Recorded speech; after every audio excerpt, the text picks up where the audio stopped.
उसके खुदा ने कितने नाम रखे थे, उसकी दुनियावी ज़िंदगी कैसी थी और रूहानी ज़िंदगी कैसी थी। आज हम इस टॉपिक पर बात करेंगे और अभी हम चलते हैं अपने टॉपिक की तरफ। शमौन पतरस अजीज़ों, इसके 3 नाम थे। पहला नाम शमौन जो इब्रानी नाम था, तो इसके नाम का मतलब है सुन लिया। दूसरा इसका जो नाम था वो है पतरस जो यूनानी नाम है और इसका मतलब है चट्टान। और तीसरा नाम जो इसका कैफा है, ये ये अरामी नाम है और इसका मतलब है चट्टान।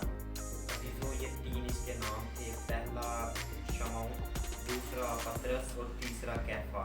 और ये तीनों ही नाम मुख्तलिफ ज़ुबानों के थे जिनके मतलब भी मुख्तलिफ हैं। शमौन का मतलब है सुन लिया, पतरस का मतलब है चट्टान और कैफा का मतलब भी है चट्टान। ठीक है, आगे जब हम इसकी ज़िंदगी पर गौर करते हैं, इसके हमें बाप का पता चलता है। इसका बाप यूना या यूहन्ना है। आगे जब हम देखते हैं तो इसका जो भाई था, इसके भाई का नाम इंद्रियास था और इसका जो पेशा था, ये इसका जो काम था वो था मछली पकड़ना। और ये मछली पकड़ता था और खुदा के साथ साथ भी चलता था। आगे हम इस पर भी गौर करेंगे। और बाइबल में जो शमौन नाम है वो 52 टाइम आया है और पतरस जो नाम है 183 टाइम इसका नाम बाइबल में आया है।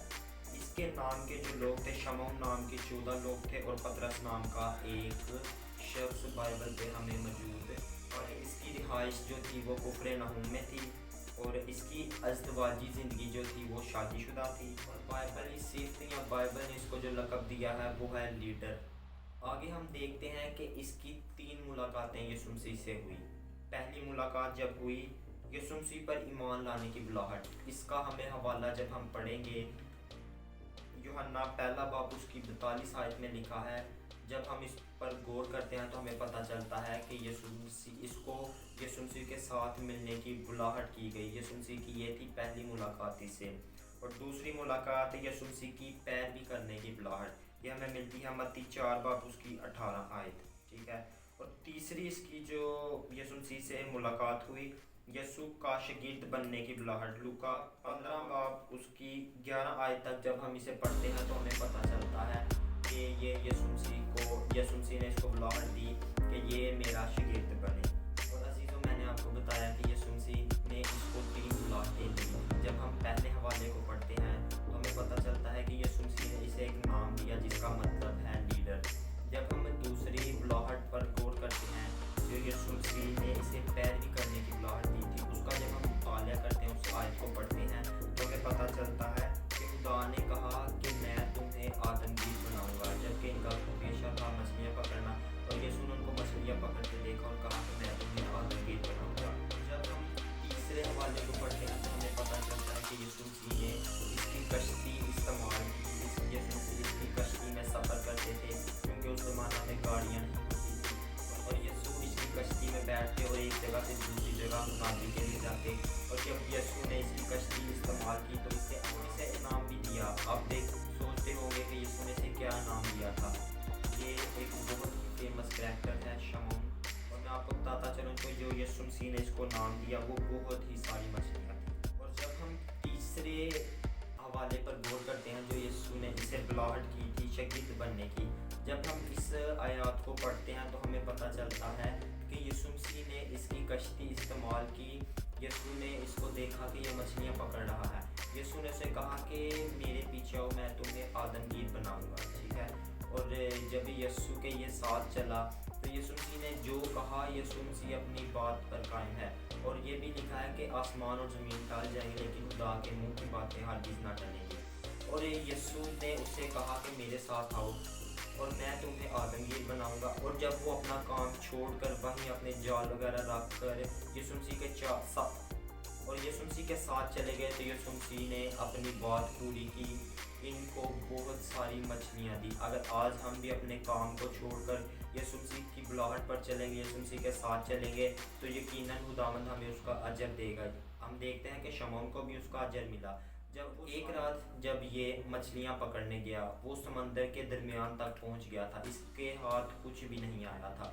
और फिर जब यीशु ने से देखा कि ये मायूस होकर वापस आ रहा है क्योंकि इसका कारोबार ही मछलियाँ पकड़ के बेच के उनको अपना घर चलाता था, ठीक है। और यीशु मसीह ने इसको देखा तो यीशु मसीह ने कहा कि कश्ती को गहरे में ले चलो। तो इसने आगे से कोई बहाना नहीं किया कि इसने ये नहीं कहा कि मैं सारी रात मदद की है, अब मुझे नींद आ रही है, मैंने जाके सोना है। वो यीशु मसीह की बुलाहट पर चला, उसने यीशु मसीह का कहना मानो और वो कश्ती को समंदर में ले गया। और फिर यीशु ने कहा कि अपना जाल डालो। तो अच्छे जाल जो थे वो इसने रख लिए हुए थे, धोकर उनको रख लिया था, क्योंकि इसको पता था कि सारी रात मेरे हाथ कुछ नहीं आया, अब क्या होगा। इसके पास जो हल्का जाल था इसने वो डाल दिया, और जब जाल डाला तो जाल मछलियों से भर गया और यहाँ तक कि जाल फटने लगा।